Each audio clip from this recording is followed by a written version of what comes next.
நீதிக் கதைகள் சிங்கமும் சிறு எலியும். ஒருநாள் மதிய வேளையில் சிங்கம் ஒன்று காட்டில் தூங்கிக் கொண்டு இருந்தது. அங்கு வந்த எலி சிங்கத்தின் மீது குதித்து விளையாடியது. இதனால் சிங்கம் விழித்தெழுந்தது. கோபம் கொண்ட சிங்கம் எலியை பிடித்து, "நீ எனக்கு இன்று நல்ல மதிய உணவாகப் போகிறாய்" என்று கர்ஜித்தது. ஆனால் எலியோ சிங்கத்திடம், "என்னை மன்னித்து விடுங்கள், நான் தெரியாமல் உங்கள் மீது ஏறிவிட்டேன். என்னை சாப்பிடாதீர்கள்" என கெஞ்சி கேட்டது. சிங்கத்திடம், "இன்று நீங்கள் என்னை கொல்லாமல் விட்டால் என்றாவது ஒரு நாள் உங்களுக்கு என் நன்றியை திருப்பிச் செலுத்துவேன்" என்றது. சிங்கமோ, "இவ்வளவு சிறிய உடம்பை வைத்துக்கொண்டு எனக்கு நீ உதவப் போகிறாயா?" என்று எலியை ஏளனம் செய்தது. இருந்தாலும் எலியை கொல்லாமல் போகவிட்டது. சில நாட்களின் பின் சிறிய இறைச்சி துண்டிற்கு ஆசைப்பட்ட அந்தச் சிங்கம் வேடர்கள் வைத்திருந்த வலையில் சிக்கிக்கொண்டது. வலையில் அகப்பட்ட சிங்கம் பலமாக கர்ஜித்து அழுதது. அந்தச் சிறிய எலி சிங்கத்தின் சத்தத்தை கேட்டு அந்த இடத்திற்கு வந்து வலையை தன் பல்லினால் வெட்டி சிங்கத்தை தப்பிப்போக உதவியது. சிங்கம், "இந்தச் சின்ன எலி என்னை காப்பாற்றி விட்டதே" என்று வெட்கப்பட்டு எலிக்கு தன்னை காப்பாற்றியதற்கு நன்றி சொல்லிச் சென்றது. நீதி: உருவத்தை யாரையும் பார்த்து ஏளனம் செய்யக்கூடாது. உடலில் பெரியவராக இருப்பதால்தான் மேலானவர் என்று ஆணவம் கொள்ளக்கூடாது. சிறிய பலமற்ற ஒருவர் தன்னிலும் பெரிய பலமான ஒருவருக்கு உதவும் சந்தர்ப்பங்களும் வரும். நீதிக் கதைகள் சிங்கமும் கரடியும் குள்ளநரியும். அது ஒரு கோடை காலம். அந்த காட்டில் வாழ்ந்த விலங்குகள் அனைத்தும் அந்த காட்டை விட்டு வேறு ஒரு காட்டுக்கு சென்றுவிட்டன. இதனால் காட்டில் உள்ள மற்ற விலங்குகளுக்கு உணவு பஞ்சம் ஏற்பட்டது.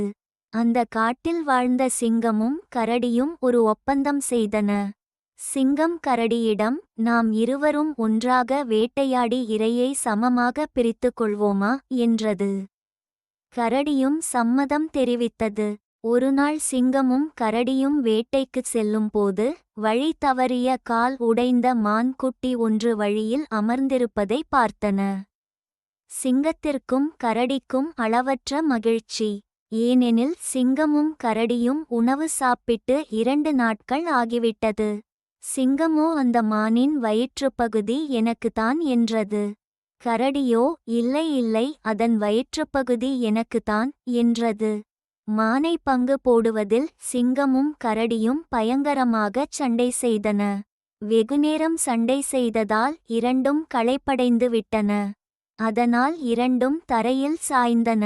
அந்த சமயம் வெகுதூரத்திலிருந்தே இவர்களின் சண்டையை பார்த்து கொண்டிருந்த ஒரு குள்ள நரி ஓடி வந்தது. அங்கிருந்த மானை தூக்கிக் கொண்டு ஓட்டிவிட்டது. சிங்கமும் கரடியும் ஒன்றும் செய்ய முடியாமல் அதனை பார்த்தபடி கீழே தரையில் கிடந்தன. இவை இரண்டும் வேட்டையில் கிடைத்ததை நல்ல முறையில் பங்கு போட்டுக் கொள்ளாமல் வீணாகச் சண்டை போட்டு இரையை இழந்தோமே என்று வருத்தப்பட்டன. நீதி: வீண் சண்டை என்றும் இரு தரப்பினருக்கும் தீமையாகும். நீதிக் கதைகள் சிங்கத்தோல் போர்த்திய கழுதை. அது ஒரு அடர்ந்த காடு. பக்கத்து கிராமத்திலிருந்து கழுதை ஒன்று அந்த காட்டிற்கு வழி மாறி வந்தது. வரும் வழியில் பல மிருகங்கள் பயத்துடன் ஓடி வந்தன. அதில் ஒரு மானும் இருந்தது. அந்த கழுதை மானிடம், "ஏன் அனைவரும் இப்படி வேகமாக பயத்துடன் ஓடி செல்கின்றன?" என்று கேட்டது. அதற்கு மானோ, "இந்த காட்டில் சிங்கம் ஒன்று உள்ளது. அதைக் கண்டு தான் நாங்கள் அனைவரும் இப்படி ஓடுகின்றோம்" என்று கூறிவிட்டுச் சென்றது. கழுதையும் சிங்கத்தின் வீரத்தை நினைத்து கொண்டே காட்டிற்குள்ளே சென்றது. சிறிது தூரம் கடந்து சென்றது. களைப்படைந்த கழுதை ஒரு ஓடையை பார்த்தது. கழுதை தண்ணீர் குடிக்க அந்த ஓடைக்கு அருகில் சென்றதும் அங்கே சில வேட்டைக்காரர்கள் தாங்கள் வேட்டையாடிய மான், புலி, சிங்கம் போன்ற மிருகங்களின் தோலை அங்கிருந்த பாறைகள் மேல் உலர வைத்திருந்தனர்.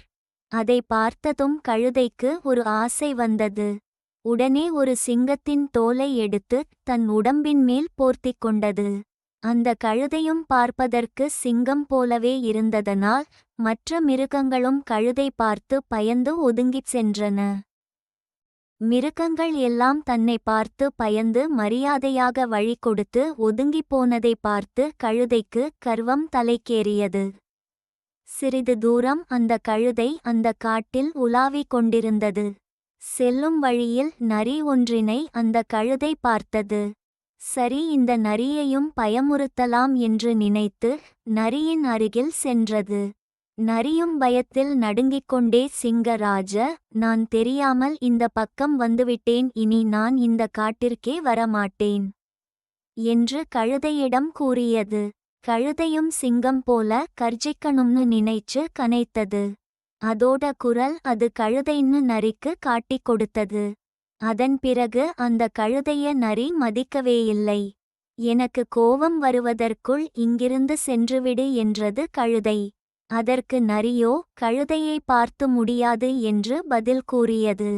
மேலும் நரி கழுதையிடம், நீ சிங்கம் போன்று வேஷம் போட்டாலும் உன்னுடைய உண்மையான குணத்தை உன்னால் மாற்ற முடியாது என்று கூறியது. கழுதையும் வெட்கித் தலைகுனிந்தது. நீதி, நாம் நாமாக இருக்கும் போதுதான் மதிப்படைகிறோம். அடுத்தவர் போல வேடம் போட்டாலோ அல்லது அவரைப் போல நடந்து கொள்வதாலோ அவமானம்தான் மிஞ்சும். ஒருநாள் ராமு தன்னுடைய சிங்கத்தை அழைத்துக்கொண்டு காட்டுப்பகுதிக்கு தேன் எடுப்பதற்காக சென்று கொண்டிருந்தான்.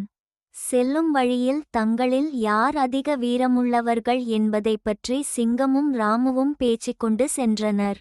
அப்போது செல்லும் வழியில் ஒரு மனிதன் சிங்கத்தை கீழே தள்ளி அதன் மீது நிற்பதைப் போல ஒரு சிலை இருந்தது. அதை பார்த்தாயா?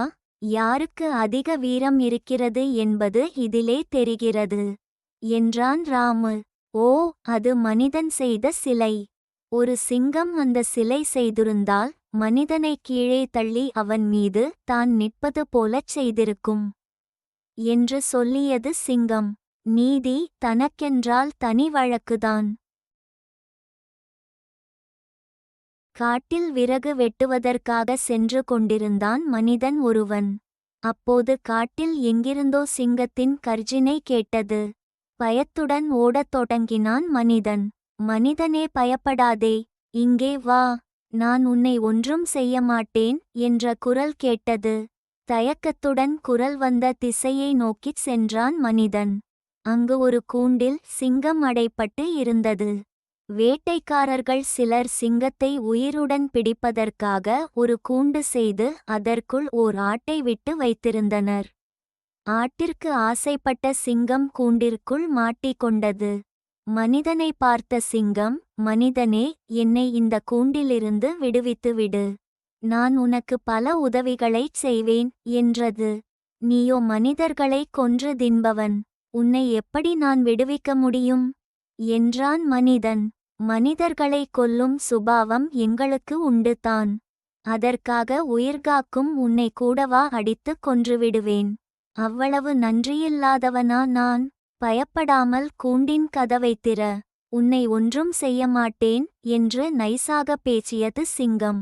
சிங்கத்தின் வார்த்தையை உண்மையென்று நம்பிவிட்டான் மனிதன். கூண்டின் கதவை திறந்தான். அவ்வளவுதான். நன்றி கெட்ட சிங்கம் மனிதன் மேல் பாய்வதற்கு தயாராயிற்று. இதனைக் கண்ட மனிதன், சிங்கமே, நீ செய்வது உனக்கே நியாயமா? உன் பேச்சை நம்பி உன்னை கூண்டிலிருந்து விடுவித்தேனே, அதற்கு இதுதானா நீ காட்டும் நன்றி என்றான். என் உயிரை காத்துக் கொள்வதற்காக நான் 1000 பொய் சொல்லுவேன். அதை நீ எவ்வாறு நம்பலாம்? மனிதர்கள் என்றால் பகுத்தறிவுள்ளவர்கள் என்று தானே பொருள். அந்த அறிவைக் கொண்டு இது நல்லது, இது கெட்டது என்று பகுதித்தறிய வேண்டாமா? முட்டாள்தனமான உன் செய்கைக்கு நான் எப்படி பொறுப்பாக முடியும் என்றது சிங்கம். கடவுள் உன்னை தண்டிப்பார். உன் உயிரை காப்பாற்றிய என்னையே சாப்பிடுவது நியாயமா? உன்னை விடுவித்ததற்கு இம்மாதிரி நடந்து கொள்வது முறையல்ல என்றான் மனிதன். அப்போது அவ்வழியாக ஒரு நரி வந்தது. இதனிடம் நியாயம் கேட்போம் என்று கூறிய மனிதன் நடந்த கதையனைத்தையும் நரியிடம் கூறினான். எங்கள் தொழில் அனைவரையும் அடித்துக் கொன்று சாப்பிடுவதுதான். இது இவனுக்கு நன்றாக தெரிந்திருந்தும் கூட என்னை கூண்டிலிருந்து விடுவித்தான். முட்டாள்தனமான இந்தச் செய்கைக்கு உரிய பலனை இவன் அனுபவித்தே தீர வேண்டும். நீ என்ன சொல்ற நரியாரே என்றது. அனைத்தையும் கேட்ட நரிக்கு சிங்கத்தின் நன்றி கெட்ட செயல் புரிந்துவிட்டது.